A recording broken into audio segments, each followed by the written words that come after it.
always get what I want. Mary was sitting in her tiny dark room, mindlessly scrolling through the dating app on her phone. It's been a slow night and no one particularly attractive or interesting caught her attention. Her cramped bedroom was located on the 5th floor of an old apartment complex.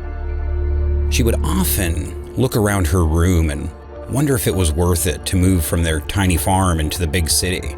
Sure, it was less boring and more fast-paced life. However, the crowded streets, the low-paying fast food job, and the tiny apartment made her second-guess her decision all the time. There was one good thing about the city, though. It was that dating was way more attractive and diverse. She finally matched with a guy on the app. His name was Jeremy. She thought he had a cute smile, hot bod, and expressive eyes. His profile pic was on a yacht. He messaged her first, calling her a cutie. She was quite flattered and thought the same about him.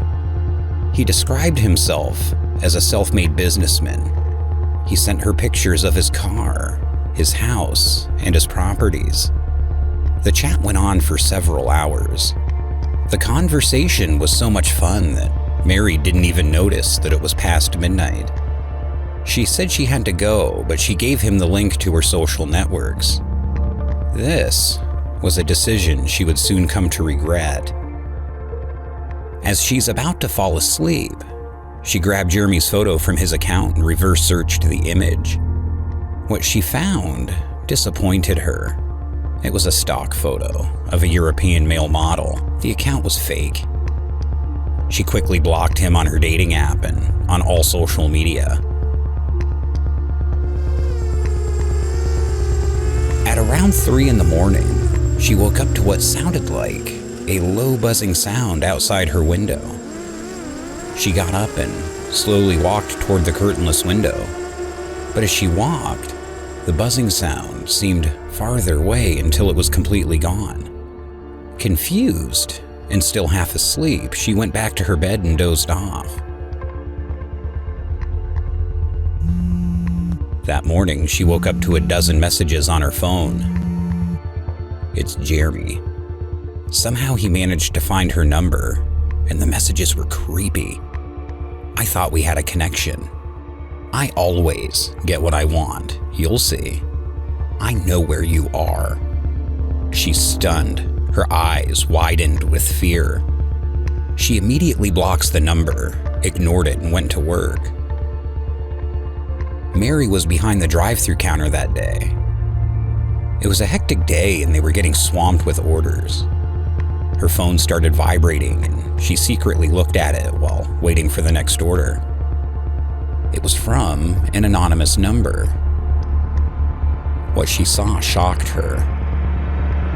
It was a picture of her sleeping, taken from outside her window. The message read, "Come to the window again tonight.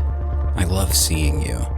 She snapped out of it when the next customer's order came into her headset. "Hi, I would like to order a cheeseburger meal, please," the old man said. She prepared the order and hands it to the guy. "Thank you, have a nice day," Mary said. The guy replied, "I always get what I want." This sent chills down Mary's spine. She immediately looks out the drive-thru window, but the car and the man are gone. That night, she asked one of her coworkers to accompany her home, but no one was willing to do so. So she walked to her house alone. She passed by a curtain shop, but it was already closed. She was disappointed because she was thinking of buying curtains to cover her windows.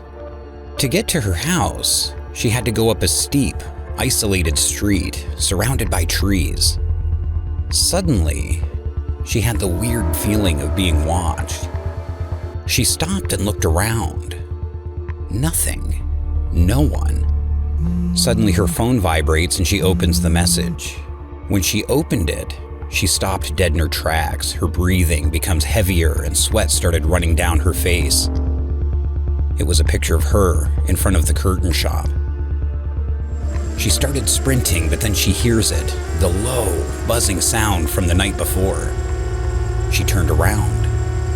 There was still no one there.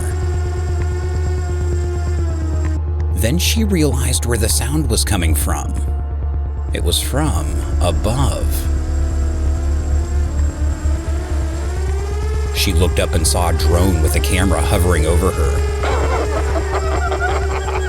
She gasped as she realized that the night before, the same drone was outside her window, watching her sleep. The drone was flying lower and lower, coming closer to her. In her fear and anger, she gets her shoe and throws it at the drone. She ran barefoot to her home. Upon reaching her house, she immediately turned off her phone, packed some of her valuables and clothes, and left the place, never to return. Today, Mary lives in her family's farm. The trauma of living in the city was too much to bear. She assumed that her stalker worked in tech, and therefore, she felt it was no longer safe to keep any dating app or social network. While life on the farm is slow and mundane, it didn't bother Mary anymore. She at least had her peace of mind. The old man's voice and the buzzing sound of that drone no longer haunt her nightmares.